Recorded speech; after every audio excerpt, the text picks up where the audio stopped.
Здравствуйте, друзья! 9 часов утра, 10 августа 2022 года. На канале «Аспекты Башкортостана» очередной утренний эфир «Аспекты Республики». У микрофона Руслан Валиев, Никита Полянин за звукорежиссерским пультом. Смотреть и слушать нас вы можете в YouTube, ВКонтакте и в Одноклассниках, а также после завершения трансляции в формате аудиоподкастов вы найдете нас также на самых разных площадках. Сервис Mave, также Google подкасты, Apple подкасты, Spotify, в группе ВКонтакте также в аудиоформате, в Телеграм-канале. То есть все возможности для того, чтобы смотреть и слушать, у вас есть. А также есть возможности ставить лайки и нас поддерживать этим самым способом для того, чтобы расширять аудиторию. Плюс и материальная поддержка также возможна. Для этого сервис Boosty доступен к вашим услугам по ссылке в описаниях ко всем нашим трансляциям. Пользователь Баллу пишет нам «Доброе утро». Да, и вам того же желаю. Сегодня уже среда, середина рабочей недели. В общем, события разворачиваются, и нам поэтому есть о чем поговорить в ближайшие полчаса. Это будет обзор прессы с фрагментом программы «Аспекты мнений». Вчера гостем данного эфира был политтехнолог Андрей Потылицын. А после мы сегодня надеемся по видеосвязи состыковаться и переговорить уже, наконец, с помощницей главы Республики Татарстан Олесей Балтусовой на тему, скажем так, градостроительства, если говорить в общем. Если говорить узко, то на тему сохранения архитектурного градостроительного наследия, так сказать. Вот. Такой у нас план, поэтому пишите свои реплики, вопросы и комментарии в чате YouTube-трансляции. С удовольствием буду зачитывать ваши сообщения. Ну, а пока пора переходить к обзору прессы. Начну с нескольких публикаций «Коммерсанта». Традиционно начинаем с него. Здесь основные, скажем так, информационные поводы вчерашнего дня. По факту закупки Башкирии пиксельных елок возбуждено уголовное дело. Наверное, помните, да? Еще, по сути, в 2018 году даже в некотором роде эта история началась. Стали у нас на площадях города устанавливать новомодные пиксельные елки, такие искусственные, да? Когда поверхность представляет из себя в некотором роде интерактивные экраны. Все шло неплохо, правда, задавались вопросом общественники, почему же, значит, вот эта закупка происходит довольно-таки экстренно, по высокой цене, без конкурсных процедур. И по жалобе Лилии Чанышевой, которая ныне находится под следствием, да, и тогда она была еще координатором тогда еще не запрещенного и не уничтоженного штаба Алексея Навального. Так вот, по ее запросу возбудилась у нас, насколько я помню, антимонопольная служба. И дальше дело начало раскручиваться. Так вот, сейчас второй отдел по расследованию особо важных дел Следственного комитета по Башкирии возбудил дело по факту мошенничества в особо крупном размере. Это часть 4 статьи 159 УК. Значит, установлено, что в ноябре 2019 года все-таки, да, не 2018, Хозяйственное управление при управлении делами главы Башкирии заключило контракт на 115 миллионов рублей с подмосковным ООО «Clearlight Rus» как с единственным поставщиком по поставке новогодних пиксельных елок в 8 муниципалитетов республики. Проверка показала, что сделка заключалась на неконкурентной основе по завышенной цене. Ущерб бюджету составил более 24 миллионов рублей. Да, вот в декабре уже 2020 года, через год, получается, после сделок антимонопольная служба по обращению Чанышевой обязала Clearlight Rus вернуть в федеральный бюджет все 115 миллионов. Комиссия антимонопольного ведомства установила, что конструкции были поставлены из Республики Беларусь через 3 посредников, в результате чего цена по контракту на 80% превысила цену производителя. То есть в Китае на Алиэкспресс условно было купить в практически 5 раз дешевле, да? В июле 2021 года арбитражный суд Башкирии оставил решение УФАС о возврате денег в силе.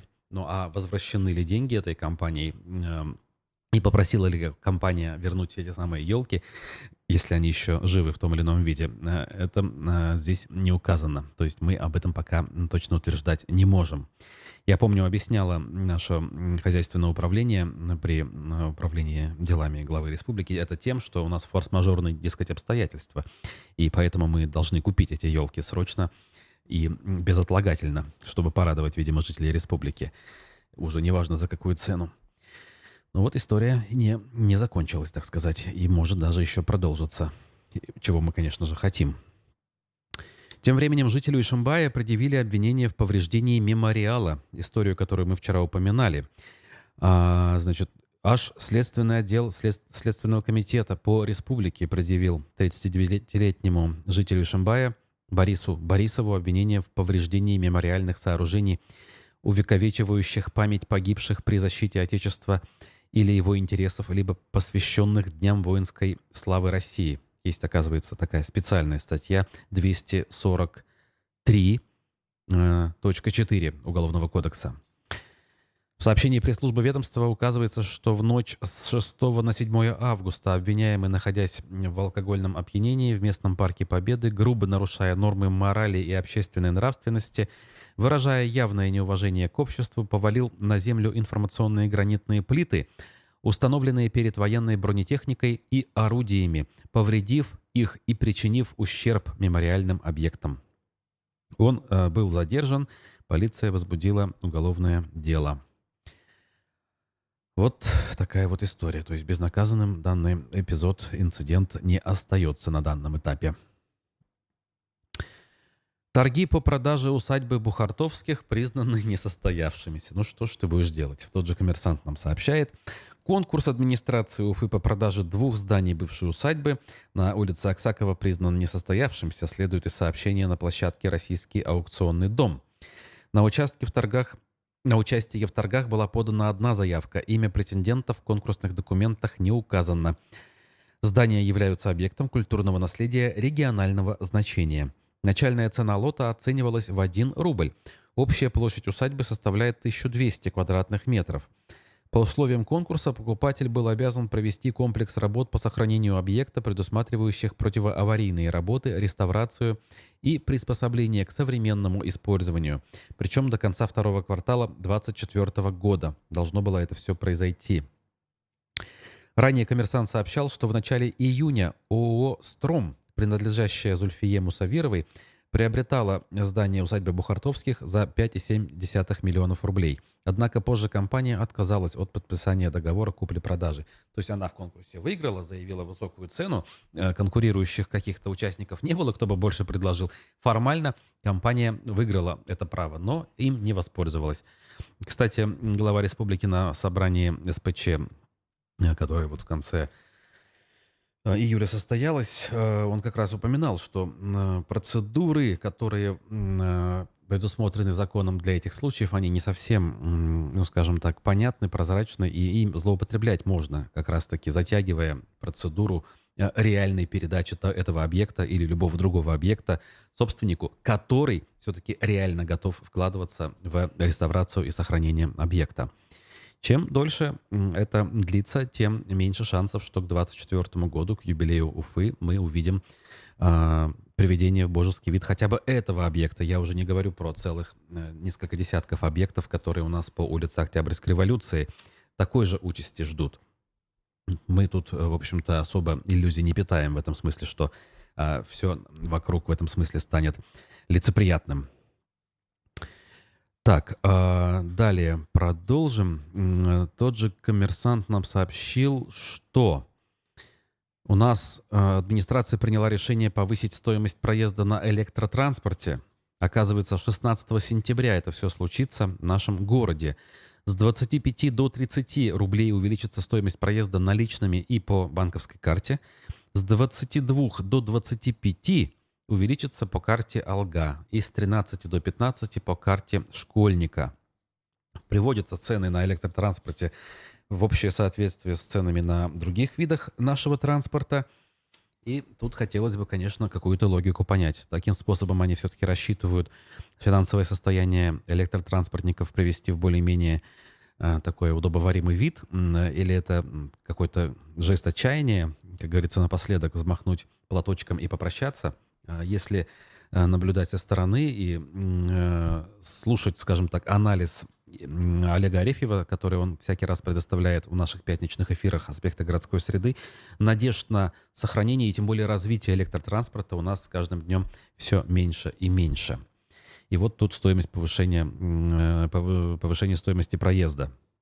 Как бы, вот лично я ничего против не имею, он слишком был, наверное, дешев в этом смысле, и действительно, с учетом невысокого пассажиропотока, эти финансовые активы не позволяли не то что развиваться, даже элементарно выплачивать текущие зарплаты и платить за электричество.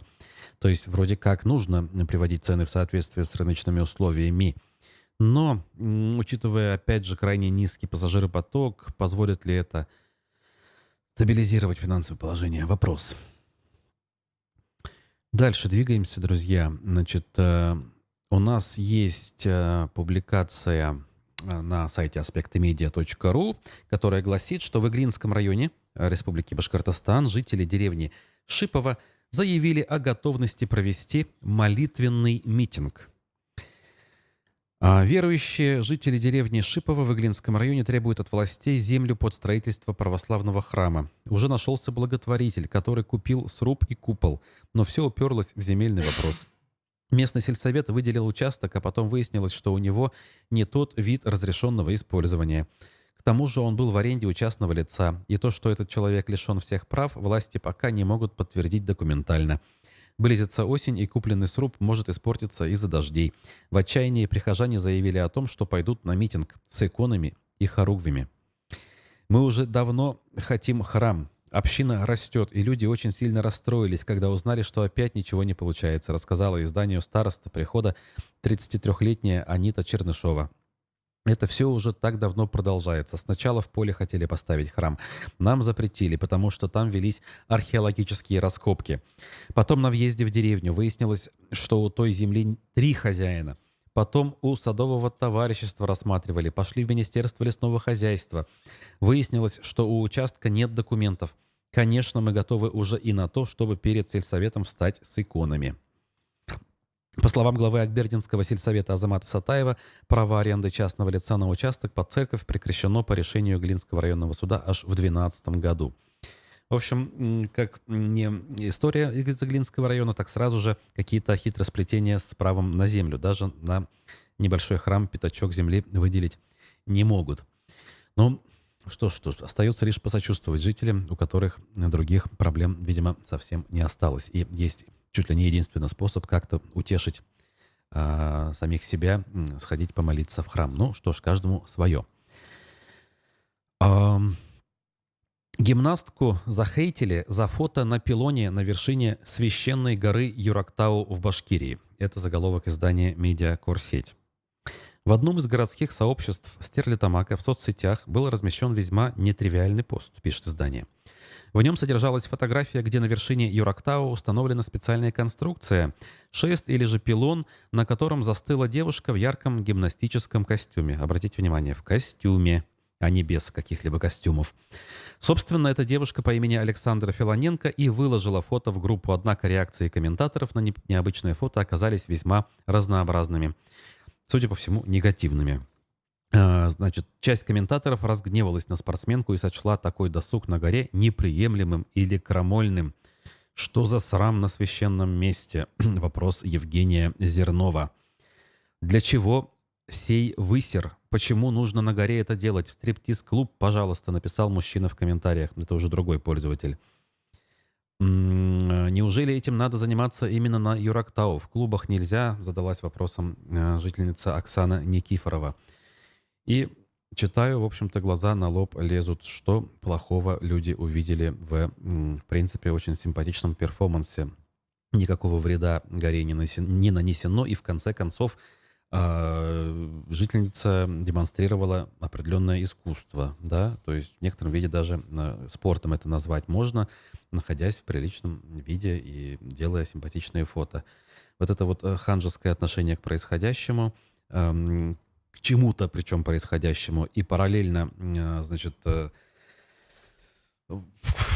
скажем так, совершение поступков, которые находятся совершенно в иной плоскости, это все то, что характеризует, к сожалению, многих наших сограждан. Да? Так называемые двойные стандарты — это наше все, на чем держится наше мироздание. И в этом смысле, конечно, сочувствие особо эти люди не вызывают. В данном случае вот лично у меня сочувствие вызывает все-таки, если все соответствует действительности, как бы фотографии там и так далее, то именно данная девушка. Привлечь внимание, достойное внимание к объекту природного наследия, туристическому объекту, это правильно, это хорошо. То есть не все же вспоминать историю 2020 года, как защищали все Куштау. Не только этим должны быть славны эти места, эти достопримечательности и, может быть, даже священные объекты, если уж на то пошло. А мы дальше двигаемся. Сколько стоит мед из Башкирии в 2022 году и хватит ли его на всех? Медиакурсеть задалась вопросами и тут же в заголовок также вынесла решение. Будет мало. В этом году на сбор меда повлияли погодные условия. Первая половина лета выдалась холодной и дождливой, хорошая погода установилась только к середине июля. По словам пчеловодов, в этом году меда удалось собрать меньше, чем в прошлом, а за настоящим придется поохотиться. Относительно прошлых лет меда не очень много, это цитата пчеловода Егора. С липой в этом году не получилось, ее мало в меде, в основном разнотравье. Было тепло, травы хорошо цвели и пчелки там мед собирали. Поскольку сборы получились не очень большими, многие пасечники могут поднять цены на свою продукцию. Однако здесь оставят стоимость прежней — 2000 рублей за 3-литровую банку. Ничего себе прежней.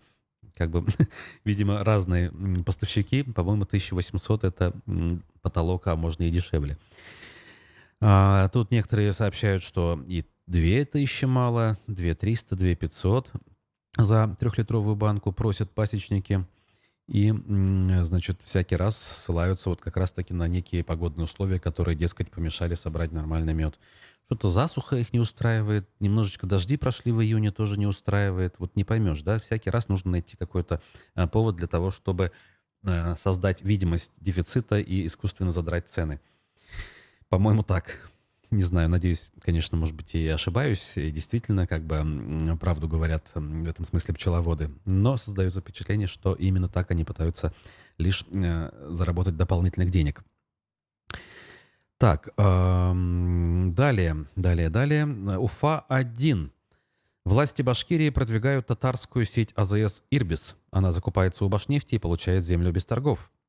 Ну, не татарскую, наверное, а татарстанскую, надо бы правильно все-таки сказать, потому что национальной принадлежности у сети АЗС нет. Так вот, сеть «Ирбис» при поддержке местной власти набирает обороты в Башкирии, становясь таким образом фактически конкурентом Башнефти, делает вывод Уфа-1. Буквально на днях 5 августа правительство республики объявило о том, что «Ирбис» намеревается до 2024 года открыть в регионе 12 объектов придорожного сервиса и автозаправок, инвестировав в это 1,5 миллиарда рублей. Будущее АЗС расположится преимущественно в пределах Уфимского района, 2 из них в черте города. Одно из конкурентных преимуществ татар на данный момент — более низкая цена топлива, в чем убедились корреспонденты Уфа-1. Опять-таки, татар они, видите ли, имеют в виду. Татарстанцев, наверное, все-таки. Валерий тут пишет нам в комментариях, это они заранее цену набивают, видимо, соглашаясь с моим мнением по поводу пчеловодов. Ну вот как-то так. По-моему, все же, опять же, из тех вот знаний, что у меня есть, хуже всего с медом, когда проливные дожди, круглое лето, а не так, что есть небольшой период с дождями, а потом, в принципе, устанавливается нормальная погода. В общем, подробности сети заправок можете посмотреть. Тут и Хабиров присутствовал на одном из объектов, как минимум. И, в общем, все симпатично выглядит. И даже похоже, что это рекламная история. Что ж, ждем отзывов автолюбителей, как говорится, которые на себе испытают качество сервиса на данных объектах. Еще Уфа-1 продолжает делать публикации, претендующие на статус расследований. Тут можно по-разному оценивать, считать ли это расследованием, но все-таки иногда любопытно. Кто из башкирской элиты живет в коттеджах на берегу озера Акманай под Уфой по соседству с Толкачевым? Это их заголовок. В общем, и дальше целая серия симпатичных фотографий, умозаключений, выкладок из каких-то значит, открытых источников. Не сказать, чтобы это как-то впечатляло с точки зрения «Вау, очень круто живут, а мы и не знали, и не догадывались». Но, в общем, есть тут кое-какие фамилии, более или менее значимые. Хотя, по большому счету, вот такого масштаба сооружения, они окружают большинство населенных пунктов, даже не городов, а даже сел, скажем, да, в республике. И особых удивлений не вызывают. Хотя, конечно, наверное, среднестатистическому россиянину с средним и ниже среднего достатком это все кажется чем-то таким невозможным. Но и у нас люди, знаете, как-то особо не возмущаются на этот счет, считают, что каждому свое, и антикоррупционные расследования, скажем, той же команды Навального, которые раньше были и сейчас даже публикуются, они как-то не вызывают же живой реакции, возмущения, требования справедливости. Люди считают, что, ну что ж, как говорится, наворовали, молодцы, я бы на их месте то же самое сделал. Поэтому как бы коррупция у нас в этом смысле, она является частью национального менталитета. Что с этим поделаешь? Ничего, по крайней мере, пока. Так, глава Башкирии Ради Хабиров навестил добровольцев батальона Доставалова. То есть это уже второй батальон, который чуть позже был сформирован после первого, и он также его посетил. Вчера в соцсетях разошлась, значит, информация, фотографии, видео и текст, где указано, что Ради Хабиров даже в военной технике внутри, скажем так, побывал и отреагировал таким образом, что это очень тяжелая мужская работа, и он там взмок, и стрелять тоже непросто, это целый интеллектуальный труд. Об этом, вот, например, «Комсомольская правда» пишет. В общем, информация везде есть, если кому интересно, найдете. Так, далее. Вернусь к «Коммерсанту». Тут важный момент. Вице-премьер Башкирии и министр строительства не признали вину в суде. Вообще важная история. Стоило ее даже в начало поставить. В Ленинском райсуде вчера, оказывается, началось рассмотрение уголовного дела по обвинению вице-премьера Башкирии, министра ЖКХ Республики Бориса Беляева, а также министра строительства и архитектуры Республики Рамзиля Кучербаева, а также замначальника управления капитального строительства Башкирии Рамиля Сафина в злоупотреблении полномочиями и в служебном подлоге при приеме тех самых очистных сооружений в Кумертау, по делу о которых все три человека были в разное время обысканы и потом задержаны, либо отправлены под домашний арест. По версии обвинения, объект стоимостью 95 миллионов рублей был построен с нарушениями и не мог эксплуатироваться. Все обвиняемые об этом знали. Тем не менее, Кучербаев, в 2017 году он занимал должность начальника управления капитального строительства, его зам Рамиль Сафин и начальник отдела Шадмурат Бекимбетов, опасаясь ответственности за допущенные нарушения и срыв сроков, изготовили и подписали акты приемки по очистным сооружениям. Акты также подписали Беляев, бывший в то время главой администрации Кумертау, и его зам, также Юрий Куров. Обвиняемые, между тем, вину не признали. После того, как прокурор зачитал обвинительное заключение, Борис Беляев заявил, что не понимает обвинения. Говорят, 95 миллионов рублей неэффективно якобы использовали, но объект работает, ущерба нет. Я выполнял обязанности в соответствии с законом, отметил господин Беляев. Кучербаев задал вопрос, понимает ли прокуратура, в чем меня обвиняют. Нас никто не слышит более года. На другом языке говорим, задался он вопросом. А Рамиль Сафин отметил, что докажет в суде беспочвенность обвинения. Шадмурат Бекимбетов и Юрий Куров также вину не признали. В общем, нас ждет, видимо, целая серия публикаций на эту тему в развитии данного процесса. Разумеется, даже если данные высокопоставленные чиновники будут признаны виновными, ожидать каких-то серьезных наказаний в виде реального решения свободы, причем реального там на какое-то длительное время, не приходится. Вопрос, в принципе, в том, развалится это дело или не развалится. Вот. Тут, конечно, двояко можно оценивать. С одной стороны, вроде действительно, ну за что наказывать, да? Как бы люди работу свою выполняли в тех реалиях, какие у нас есть, тем более объект запущен, функционирует. С другой стороны, отсутствие признания виновности данных товарищей, оно расслабляюще действует в этом смысле на других нерадивых чиновников, которые думают, ну ладно, как бы тут что не сделаешь ради общего блага, где-то можно и злоупотребить, поэтому как бы можно не всегда ответственно относиться к своей работе, где-то можно и что-то подписать, что-то увести, все равно наказания реального не будет. Ну, вопрос такой, опять же, философский. Что ж, буквально два слова о том, что стали известны цены в магазине H&M в Уфе после открытия. Медиакурсеть нам сообщает, шведская компания решила все-таки открыться и поработать немножечко, видимо, распродав свои остатки. И если кому интересно, вот в медиакурс-сети можете ознакомиться.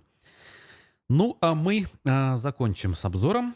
И сейчас вашему вниманию предложим фрагмент вчерашней программы «Аспекты мнений» с политтехнологом Андреем Потылицыным, после чего ждем подключения нашей сегодняшней гостьи, помощницы главы Республики Татарстан в вопросах градостроительства Олеси Балтусовой. Не забывайте про возможность ставить лайки, делиться публикациями и присылать вопросы с помощью чата YouTube-трансляции. В минувшую пятницу мы с вами вместе оказались на заседании Советского райсуда по делу Юрия Шевчука. Просто напомню, что на протяжении вот этих 2 месяцев, даже 3 почти, мы с вами говорили, что, скорее всего, дело заволокитится и сойдет на нет. Вот к этому все идет. Сложно сказать. Придя на этот суд, с вами абсолютно были уверены, что сейчас судья примет решение о передаче дела в Петербург. Потому что было таковое ходатайство. Однако нет. Пускай где случилось, там и будет вот это все судилище. Причем она долго рассматривала это ходатайство? Ну да, 35 минут она пила чай. Да. Вот. Очевидно, что структурно решение было принято, ну, для меня, по крайней мере, очевидно, не ею, а существенно выше. Не надо было так долго пить чай. Нам там дышать, кстати, нечем было. Ну так вот, что будет дальше? Вообще вопрос очень интересный. И тут тоже есть несколько развилок. Ну, во-первых, вот что меня зацепило, то, что адвокат заявил о том, что он вообще подвергает сомнению конституционность вот этой статьи 20.2 второй части и ставит в известность суд, что он направляет запрос в Конституционный суд. И, безусловно, этот запрос тоже будет частью этого судебного разбирательства в отношении Шевчука. Чего, кстати говоря, раньше никто не делал. То есть никто не подвергал сомнению конституционность этого закона. Это первое. Второе, то, что адвокат, видимо, будучи человеком очень квалифицированным, компетентным, понимающим все темпы и хронологию, он уже провел экспертизу, законную, сертифицированную экспертизу высказываний, которые вменяются Юрию Юлиановичу в вину. И эта экспертиза показала, что там никакого очернения, осквернения, надругательства и что там, дискредитации, значит, не наблюдается. Безусловно, суд может либо самостоятельно, не доверяя этой экспертизе, либо сторона обвинения, в данном случае МВД, может ходатайствовать о проведении встречной экспертизы. Например, в любезном БГУ. Там большие специалисты, они проведут экспертизу. Каковой она будет? Ну, мы тоже не можем 100% утверждать, но можем предположить, что вдруг большие специалисты из БГУ определят, что там куча всяких оскорблений, дискредитаций и прочих ужасных ужасов. Опять, следующая развилка. Мы будем иметь 2 экспертизы. Де юре они абсолютно равны с точки зрения того, как их должен учитывать суд. То есть тут очень много-много разных возможностей есть у судьи Егоровой выруливать из этой ситуации в ту или иную сторону. Ну, еще раз, я положусь на собственное предположение о том, что все-таки судья Егорова здесь не последняя инстанция в прямом и переносном смысле. Более того, даже если она принимает решение не в пользу Шевчука, то есть же и апелляция, конечно, Верховный суд и прочее, прочее. То есть, судя по всему, нас ждет 2 сценария. Первый – это длинное вот такое вот расследование с экспертизами и все больше и большим опубличиванием всей вот этой истории. Главным результатом всего этого процесса будет тезис о том, что Родина – это не жопа президента. Все глубже и глубже будет уходить в народ и в сознание людей. Ни вас, ни меня, ни всю остальную просвещенную публику ни одно решение суда, вероятнее всего, не убедит в том, что Юрий Юлианович не любит свою родину. Но в том, что наше правосудие работает как-то не так, они нас убедят легко. Вот тут нужно властям задуматься над тем, насколько для них выгодно устраивать из этого суда длинное судилище Шапито и обсуждение для широкой общественности, или наконец-то сказать, ну ладно, мы ошиблись. А вернее сказать, ошиблись полицейские, которые, ну, как-то очень странно составляли протоколы дважды и с ошибками и прочее, прочее. Вот самым выигрышным вариантом для нынешних властей было бы списать все это на нерадивость полицейских, кого-нибудь лишить премии и на этом забыть об этом всем. Но они идут путем скандализации всей вот этой истории. Такого однозначного прогноза я дать не могу, но вот какие-то вот такие развилки тут есть. Мы будем все это наблюдать и освещать, безусловно. 16 числа в ближайшем заседании этого суда, судя по всему, ничего примечательного происходить не будет, потому что не будет присутствовать ни адвокат, ни сам Шевчук. Были разговоры о том, что он будет по видеосвязи, но я думаю, что суд сейчас займется обсуждением экспертизы и выслушиванием ходатайств встречных сторон, противной стороны, да, процесса. Так что вот, ну, какой-то такой прогноз. Итак, друзья, вы прослушали фрагмент программы «Аспекты мнений» с политтехнологом Андреем Потылицыным, где мы разбирали последнее заседание суда по делу о дискредитации вооруженных сил в отношении Юрия Шевчука, лидера группы ДДТ. Вот. Рекомендую послушать полную версию данного эфира. Довольно много тем вчера удалось обсудить. Как всегда, найдется полная запись во всех наших ресурсах, которые я перечисляю традиционно. Это и видеоформат, и формат аудиоподкастов.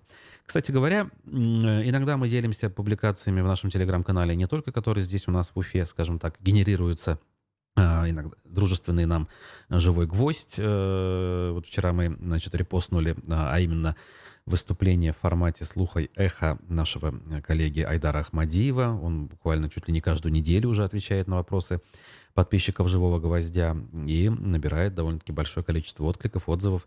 Поэтому если вы вдруг пропускаете, не видите, не следите точнее за «Живым гвоздем», то найдете ссылку на эфир с Айдаром Ахмадиевым у нас в телеграм-канале «Аспектов». Опять же, ссылки легко обнаруживаются в описаниях к трансляциям. Если вы меня слышите сейчас в режиме реального времени или смотрите потом в записи, найти любую рекомендованную ссылку вы всегда сможете. Значит, жду ваших вопросов, тем более, что вот-вот к нам подключится сегодняшняя гостья, помощница главы Республики Татарстан Рустама Минниханова Олеся Балтусова. Мы должны были еще на прошлой неделе впервые, скажем так, созвониться, но по разным причинам дважды нам пришлось перенести нашу встречу. И вот сегодня мы уже практически связь установили и обсудим. Дело в том, что Олеся Александровна у нас была в гостях форума гражданского, который состоялся в июне в Конгресс-холле. Помимо прочего, на этом форуме разбиралась проблематика сохранения, скажем, объектов исторической ценности, да, там тех же домов и других сооружений. Опыт Казани, опыт Татарстана по сохранению, развитию, скажем так, данного культурного пласта, он заслуживает по меньшей мере внимания. И вот хотелось бы это все как раз-таки обсудить с нашей гостьей. Так, судя по всему, Олеся Александровна у нас на связи уже, правда, Да, вот буквально последние секунды, и мы уже созвонимся. Точнее, не то, что созвонимся, начнем разговаривать. Так. Готово. Прекрасно. Спасибо, что в столь ранний час все-таки вы смогли с нами выйти на связь. Это во-первых. Во-вторых, доброе утро. Доброе утро. Ну, что могу сказать? Вот давайте так, начнем, как говорится, от обратного. Вы приезжали в Уфу, провели тут какое-то время, послушали каких-то людей, что-то удалось, ну, скажем, понять. Вот из того, что удалось увидеть и понять, есть ли что-то хорошее, за что можно зацепиться в этом направлении вот в нашей Уфе? Или у нас сплошные проблемы, как об этом говорят многие общественники, и вообще клейма негде ставить? Я, конечно, оптимистично смотрю на жизнь, как человек, который много занимается вопросами наследия с точки зрения туризма, с точки зрения нового строительства. Город постоянно развивается, и это нормально. И проблемы, конечно, у всех исторических городов схожие, решают по-разному. В Уфе я постаралась как можно больше увидеть, походить ногами, пешком очень много обошла центр. Очень красивый и сохранившийся исторический город, планировки улиц, деревянная архитектура. Вот это наследие аутентичное, родное, не замененное на новодел, не обшитое. Очень такое своеобразное лицо города, которое, конечно, нужно сохранять, подчеркивать и ни в коем случае не заменять на новодел. Вот это вот, о чем всегда я стараюсь говорить на форумах, как-то предупреждать. Это видно, что этот вопрос сейчас стоит перед городом. Вызов такой. В общем, так посмотришь, вроде и никто не спорит с этим, как бы сходятся во мнении там те же общественники, депутаты и там представители исполнительной власти. Но когда до дела доходит, у нас, уж извините, до дела не доходит. То есть говорится о том, что вот, пожалуйста, мы предоставляем на торги огромное количество этих самых объектов, там целую улицу у нас, можно сказать, предоставили, да, Октябрьской революции. покупайте за рубль на торгах, вкладывайте деньги, дальше используйте, в общем, живите счастливо. Но по факту этот механизм практически не работает. Мы знаем несколько случаев за много-много лет, которые на пальцах одной руки можно сосчитать, когда это все сработало. Значит ли это, что данная схема ущербна, как минимум для Уфы не подходит, и надо что-то другое придумать? Вот если да, то что можно придумать?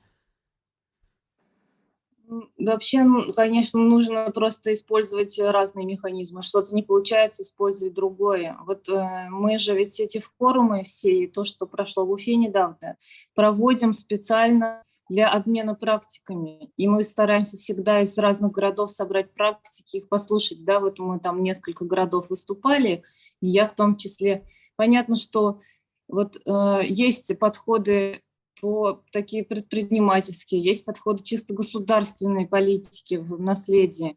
Ну, вот у Казани большой опыт, я рассказывала, то есть через что Казань прошла за последние 20 лет, да, и за последние 10 лет особенно активно, когда у нас политика сохранения наследия четко обозначилась, и нужно пробовать все. Вот в Нижнем Новгороде, вот сейчас очень хороший пример Нижнего Новгорода. Я сейчас всем советую смотреть, как они себя ведут. Они расселили дома по программе «Ветхое жилье», но Так. не оставили их без внимания брошенными и вскрытыми, а передали ключи от города буквально, да, тем, кому не безразлично. Вот представьте, что лично вам Мгм. дают ключи и говорят: вот тебе, Руслан, там, да, вот вам ключи, вот вам квартал, в нем там 8 домов. Вы теперь вот можете их там охранять, выставки в них проводить, праздники, фестивали, там, Суэрфест, что хотите. А мы, администрация, будем вам содействовать в этом. Вот в Нижнем Новгороде вот это произошло, там даже больше, чем 8 домов в заповедных кварталах. И городозащитники с радостью уходят, значит, у них такая связка ключей мощная в руках. Они открывают эти дома, показывают, сохранили все. То есть жители вышли и оставили все как было, да, то есть они там даже мебель многие не забрали, а мебель интересная, да, там столетняя сохранилась. Ну, то есть кто-то забрал, а кто-то нет, да. Мгм. Ребята уже и сами много чего интересного нашли, исследовали эти дома. Что-то подковы, какие-то кованые гвозди, какие-то штуки, да, в полу там чего-то они нашли под обоями, какие-то документы там. Очень интересно, документы люди иногда не забрали, там что-то, фотографии. И они из этого стали делать гранты, привлекать на это, благоустройство дворов, включили этот расселенный квартал значит, в гранты, там, и в программы благоустройства дворов, сделали садики внутри. И сделали из этих кварталов интересное место. Туда все идут сейчас туристы смотреть все параллельно с этим 4 года. Они делают проекты приспособления и концепцию для каждого дома. Вот что Мгм. интересно, да, то есть это не просто так дали ключи, нате, занимай, да? Нет, это именно на перспективу. То есть они сами, как архитекторы, эксперты по наследию, они создают проекты, чтобы и потом искать инвесторов. И с аукциона или там как-то иначе передавать инвестору, которому будет это интересно. Да, это очень сложный и длинный путь, но он очень интересный. Они, в общем-то, новую форму работы с наследием сейчас придумали. Все это Вот. звучит заманчиво и даже как бы работоспособно, но вопрос в деньгах же. Обычно говорят, вот какие-нибудь предприниматели здесь у нас, я слышу, вы нам продадите за рубль, это то же самое, что бесплатно, да? А вот дальше мы Да. должны вложить какие-то немыслимые миллионы, и мы это окупать будем всю жизнь, и то не окупим. Поэтому даже если я возьму какой-нибудь домик, говорит предприниматель богатенький, я, говорит, это делаю как бы из таких альтруистских побуждений, чтобы принести пользу своему городу, а заработать тут невозможно. Кому верить, скажем так? Реально можно, что ли, за небольшие деньги это все привести в нормальный вид?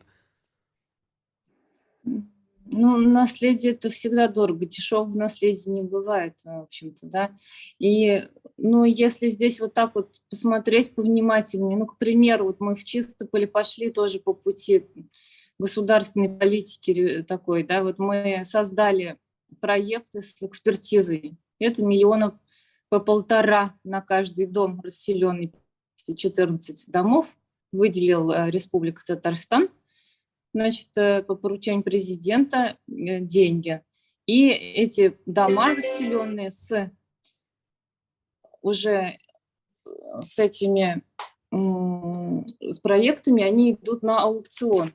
Соответственно, сейчас у меня коллеги будут разговаривать, тут планерка начинается, я перейду в другое место. Мгм. Значит, соответственно, начинают продавать с аукциона, и с аукциона, когда продают за рубль, за дом, человек, который будет приобретать, он получает уже готовый проект с экспертизой. И дальше мы будем, когда он будет делать для себя проект приспособления, тоже по поручению президента, будем ему компенсировать 50% стоимости проекта. Мгм. Соответственно, ему остается только вложить в работы сами, в ремонтные работы. Ну, отремонтировать дом, там, 200 квадратных метров, небольшой, да, в Чистопольске. Вот в Уфе тоже такие дома есть, я посмотрела, там у вас на улице Октябрьской Да. вроде бы, да? Октябрьская Вот. революция, да, та самая. Да, Мгм. Октябрьская революция. Это небольшие дома, это не так дорого на самом деле. Это не особняк в стиле модерн, там кирпичный с всякими орнаментами, да, нет, попроще. Вот такие жилые дома, их проще гораздо ремонтировать, гораздо Мгм. проще. То есть надо тут более подробно смотреть в сметы строительных работ и не демонизировать. Вот позиция демонизирования наследия, она все губит вообще. Нету такого. Надо смотреть всегда на дом, с чего он состоит, что там вот плохо, что хорошо. Если там в конструктив в порядке, ну, сруб надежный, да, уже легче, уже Мгм. проще. Если, конечно, гнилой, там, да, идет замена конструкций. То есть это тоже зависит от проекта и от обследований. Ну, Мгм. просто более внимательно, более включенно нужно работать. Нужно более командный такой включенный подход применять. Вот, судя по всему, как бы у вас в Казани, как минимум, именно в этом направлении и идет движение. Насколько я знаю, вы раньше были общественницей, да, то есть не имели отношения к республиканской власти никакого отношения, но на уровне президента, лично президент тогда еще, да, Минниханов вас заметил и предложил вот стать помощницей, и теперь вы работаете как бы в одной команде. Все так же? Да, уже 11 лет я работаю в аппарате президента советником Рустама Нургалиевича Минниханова. До Мгм. этого я занималась туризмом, была журналистом, в СМИ работала и водила экскурсии по Казани, по городам Татарстана.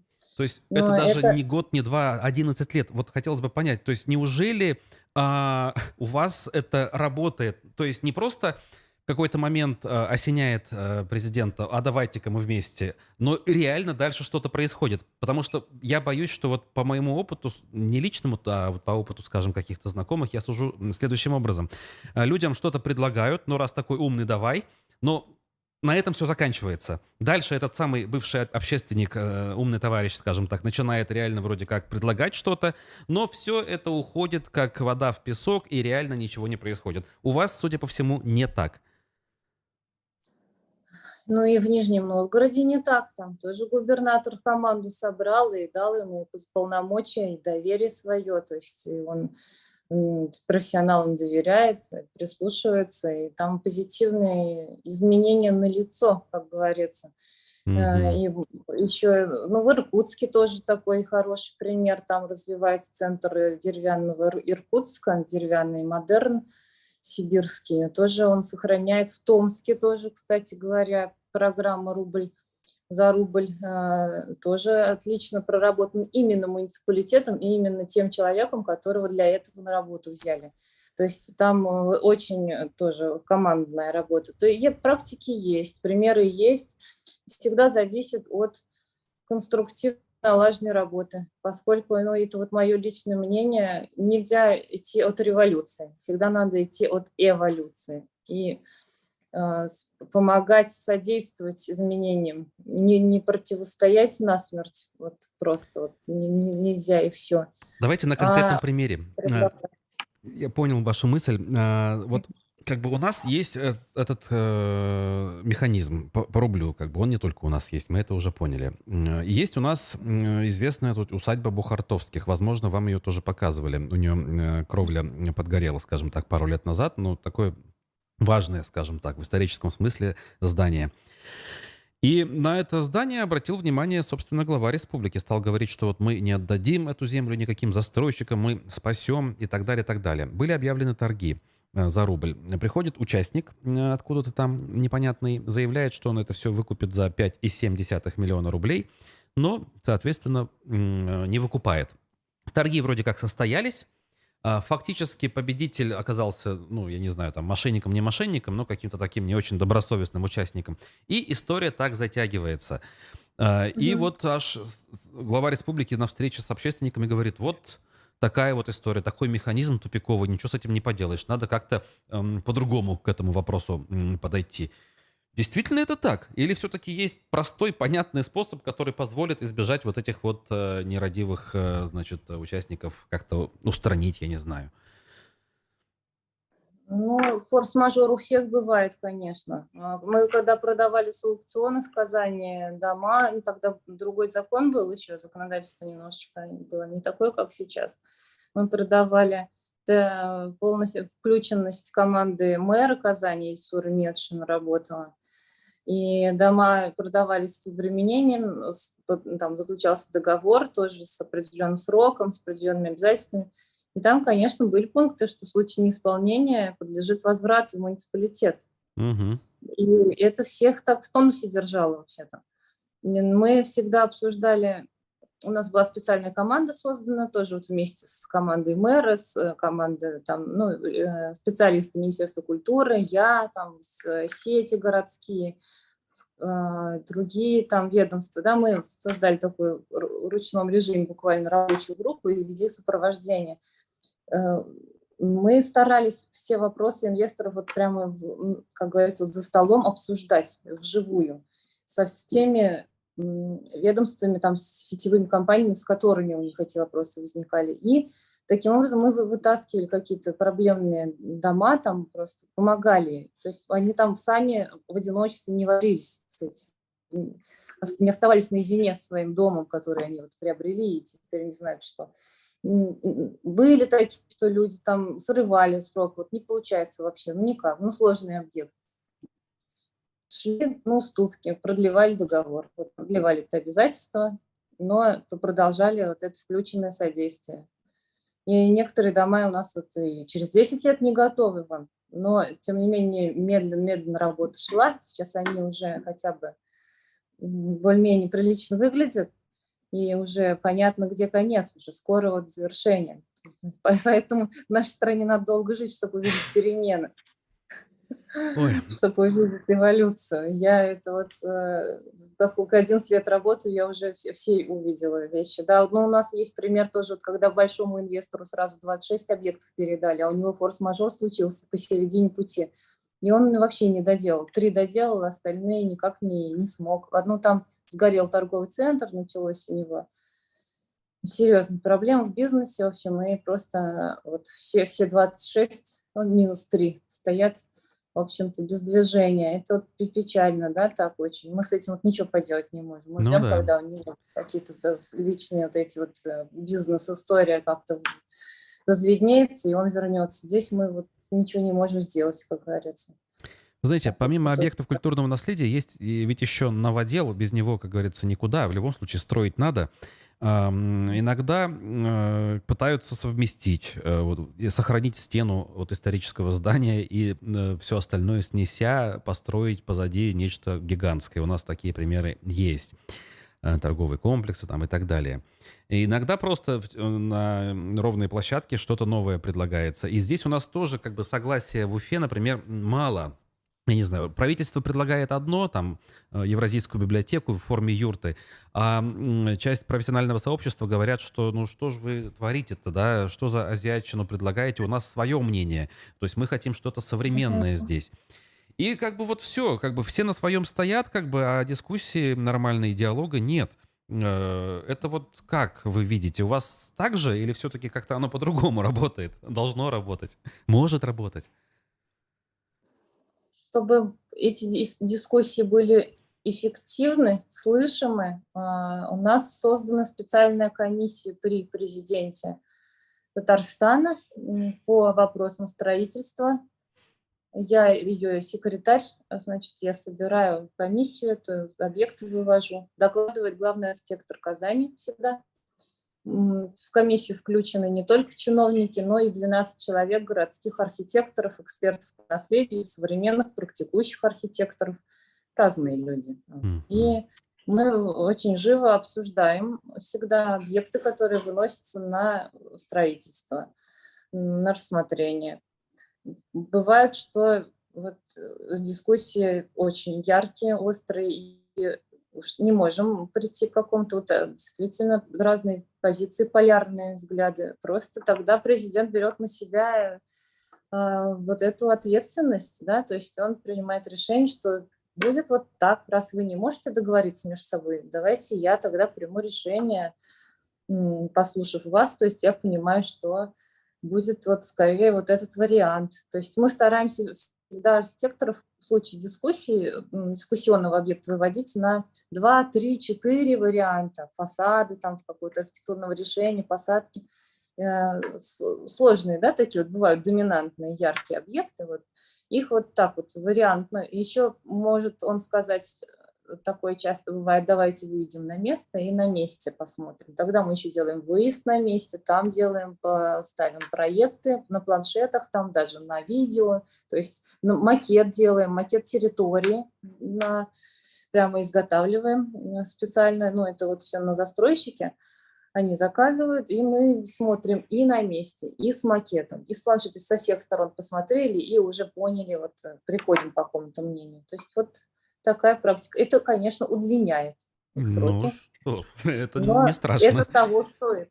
Того стоит. А вот, слушайте, по мечети, новая мечеть очень гигантская планируется на пустыре, скажем так, возле вот этого центра в виде казана, если я правильно понимаю, да?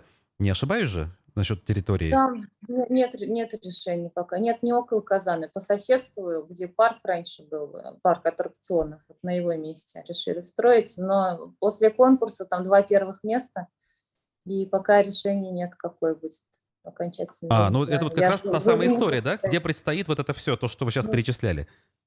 Но не совсем там все-таки граница исторического поселения, это новый район, новое совершенно все. И там жюри очень серьезное. Я в жюри не вхожу, то есть там я даже вот не знаю, что будет дальше, потому что выиграла, вот я была на презентации, 2 перпендикулярных, совершенно разных проекта занял первое место. Один такой хай-тек, а другой такой более конструктивизм такой. Ну вот хай-тек, он самый распространенный, Современный. по крайней мере, я вот сейчас гуглю, и кругом эта фотография с этим стеклянным куполом огромным и минаретами в виде шпилей. Ну, люди обсуждают, жюри обсуждает, пока не опубликованное решение окончательное. Мгм. Конечно, на фоне того, что у нас не могут в течение 16 лет объект на проспекте Салавата Юлаева достроить, какой бы ни было там, тут уже нет споров, хай-тек, не хай-тек, проект большой, небольшой, какой-нибудь. Казань вон продолжает, как говорится, конструктивно в этом направлении двигаться. Все-таки, на ваш взгляд, как это удается? В чем главный секрет, что ли, главная изюминка, что вроде в равных условиях находятся города, республики, но вот где-то работает, а где-то не очень работает? Ну, у нас была всегда яркая цель. У нас сошлось много все-таки сил, да, то есть городозащитные войска, которые тогда ярко выступали, мы защищали в 2009-2010 году от застройки Центральный парк, Черное озеро. Мы защищали там другие объекты от сноса. Близилась универсиада, и большое количество домов еще после программ «Ветхое жилье» стояло пустующие. И много пустующих участков, где снесенные кварталы старые были. И надо было, конечно, город приводить в порядок. То есть сошлось все тогда, что нужно было уже плотно заниматься городом, предметно, руками, ногами ходить, прямо все вникать. И сошлось. То есть действительно, когда меня взяли на работу и обновления там в других министерствах произошли, и цель была именно сосредоточиться на развитии центра Казани. И мы, конечно, вот к универсиаде успели более-менее хорошо подготовились. Потом-то был чемпионат мира, там, в 2015 году водных видов спорта, 2018 год чемпионат по футболу, да. И мы всегда, поскольку принимаем высоких гостей, первые лица приезжают там стран, нашей страны. И мы, конечно, очень-очень готовились и по общественным пространствам, и по наследию, и по новому строительству. И команда работала четко, то есть подотчетно лично президенту, включенность мэра абсолютная. Поэтому из такой вот смены как бы кадров не было. То есть все, кто вот тянул город, они и работали в этом направлении. Поэтому тут вот сила воли, как говорится, политическая воля, наша священная корова, и что если она есть, все получается. Вот так вот, наверное, это самое главное. Что ж, в общем, примерно так и представлял. Спасибо вам большое. Желаю, как говорится, дальнейших успехов в этой важной и при этом интересной, хоть и нелегкой работе. Вот. Надеемся, что опытом с нами и дальше будете делиться. Возможно, этот опыт все-таки будет более востребован у нас, нежели к данному моменту, скажем так, происходило и было. Вот. И напомню нашим зрителям, что в гостях «Аспектов республики» была советница президента Республики Татарстан. Все-таки президента или главы? Как правильно называть на сегодняшний день? Пока президент с января там вступает в силу. Все-таки президента тогда, Да. скажем, города Республики Татарстан Рустама Миниханова, Олеся Балтусова была с нами. Олеся Александровна, еще раз благодарю. Всего доброго, хорошего вам дня. Спасибо большое. Спасибо, всего доброго. До свидания. Так, ну что ж, мы тем самым будем заканчивать как таковую нашу программу целиком. Спасибо, друзья, тем, кто был с нами. Не забывайте читать, комментировать и лайкать все публикации «Аспектов» в телеграм-канале, участвуйте в дискуссиях. Вот, тем самым мы будем понимать, что наиболее важным и интересным кажется для вас. Зовут меня Руслан Валеев, Никита Полянин был за звукорежиссерским пультом. Услышимся в эфире. Хорошего дня.